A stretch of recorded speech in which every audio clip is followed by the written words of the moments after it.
મિત્રો આજ તારીખ થઈ 27/7/2026 ને આમ તો જો કે 26 તારીખની આજે રાત્રિના 12:30 વાગ્યા જેવો સમય થયો છે અને આપણા અહીંયાથી ધાંગધ્રા તાલુકાના પીપળા અને બૈસાપગઢ વચ્ચેથી જે રોડ પસાર થાય છે ત્યાં આગળ અને રાત્રિના 12:30 વાગ્યાની આસપાસ હાંસિયા કલાકાર અખાપા ગઢવી છે તેઓની ગાડી અહીંયા જે બૈસાપગઢ ગામ છે તેને નજીક જ ગોધરા નદી તરીકે આ નદી ઓળખાય છે અને નદીમાં એમની કાર છે ફોર્ચ્યુનર કાર એ નદીમાં ખાબકી છે. જો કે ભારે મહેનત બાદ અખાપા પોતે ડ્રાઇવિંગ કરતા હતા એમને બહાર કાઢી લેવામાં આવ્યા છે. તે જ અહીંના આજુબાજુના ગામના જે એમના મિત્રો છે એ પણ ઘટના સ્થળે પહોંચ્યા છે.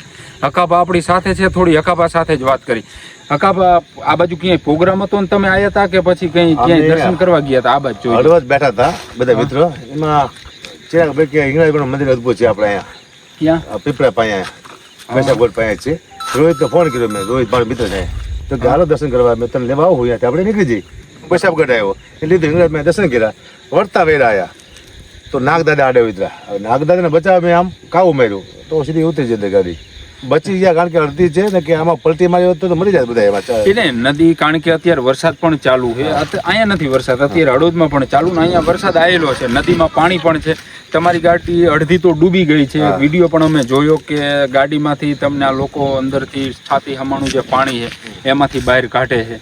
એટલે તમે કીધું ને કે સહેજમાં રહી ગયા એના જેવી વાત છે. એ મેં બચાવ્યા. મેં તો પગ ભાંગી ગયો, ઘડી તો કર ચડી પગમાં. હારો મેં તો પગ ભાંગી ગયો, હું નહીં નીકળી શકું. કર ચડી દેવું, પગ નતો ભાંગ્યો, કર ચડી દેવું લાગ્યું મને. ગાડીમાં તમે કેટલા સવાર હતા? અમે 2 જણા જ હતા. બાકી ભાઈ ગાડીમાં બેઠા હતા મારા દીકરી બધા. મારે ચિરાગભાઈ મારા મિત્ર વ્યવહારિક વાત કરી હતી. તમે એકલા બેહો, થોડીક વાત કરી વ્યવહારિક. વ્યવહારિક વાતમાં અમારી વ્યવહાર થઈ ગયો અહીંયા. અને આમાં શું છે, વેચવા ન પડ્યા ને તો મળી જાય તમે. અહીંયા સાઈડમાં અમે જોયું તમને જયારે બહાર કાઢે વિડીયો પણ આ મિત્રો જોઈ રહ્યા. છાતી હમાણું પાણી, તમે જ ગાડી હાંકતા હતા. પલટી મારી તો લગભગ અમે બે ઉપડી જાય એવું લાગ્યું, કારણ કે પછી તો પાણી ગઈ જાય મળી જાય ભાઈ. કિસ્મત કાચ મારે સ્મોકિંગ થયું એટલે કાચ ખુલ્લા હતા, એ કામ થઈ ગયું. અને તો કાચ સ્મોકિંગ કાચ ખુલ્લા હોય, કાચ ખુલ્લા હતા. હા, શું કહેશો આ ઘટના બેની?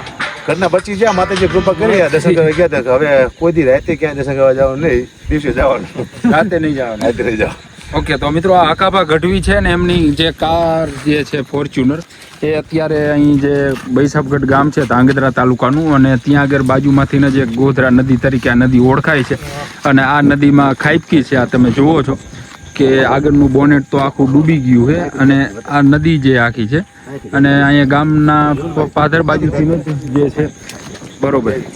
આ તમે જુઓ કે આ પીપળા બાજુનો રસ્તો છે, પીપળાથી બૈસાપગઢ બાજુ જઈને એ બાજુનો, અને અહીં આખું આ નાલું બનાવવામાં આવ્યું છે. અને અહીંયા જે એમની જે કૈરિયા છે કે નાગદાદા આડા ઉતરા અને સ્ટેરિંગ પર કાબુ ગુમાયો અને સીધી જ અહીંયાથી જે છે એ અખાપાની ફોર્ચ્યુનર કાર જે છે મિત્રો એ આ નદીમાં ખાબકી છે. જો કે સદનસીબે અખાપાનો તેની સાથે કૈરિયા છે કે એમના એક મિત્ર હતા, એમનો બચાવ થઈ ગયો છે. એમનો દીકરો પણ સાથે હતો, પરંતુ જો કે એ કૈરિયા છે કે બીજી એક કાર હતી પાછળ આવતી હતી, એમાં જે છે એમનો દીકરો ને બાકીના જે કંઈ મિત્રોને સવાર હતા. જો કે સદનસીબે આ ઘટનામાં અખાપાનો તેની સાથે એમની સાથે રહેલા મિત્રનો ચમત્કારિક જે કંઈ બચાવ છે મિત્રો એ બચાવ થયો છે.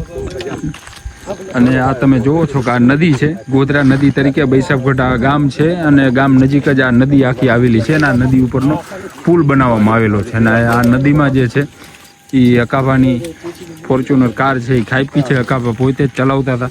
વિડીયોમાં પણ તમે જોયું કે બાકીના જે કંઈ મિત્રો છે એમને કાઢી રહ્યા છે અને તેની સાથે અખાપાએ એ પણ વાત કરી કે સ્મોકિંગની ટેવ છે, મતલબ કે બીડી પીવાની ટેવ છે, એટલે કાચ ખુલ્લા હતા એટલે રહી ગયા, કહી રહ્યા છે.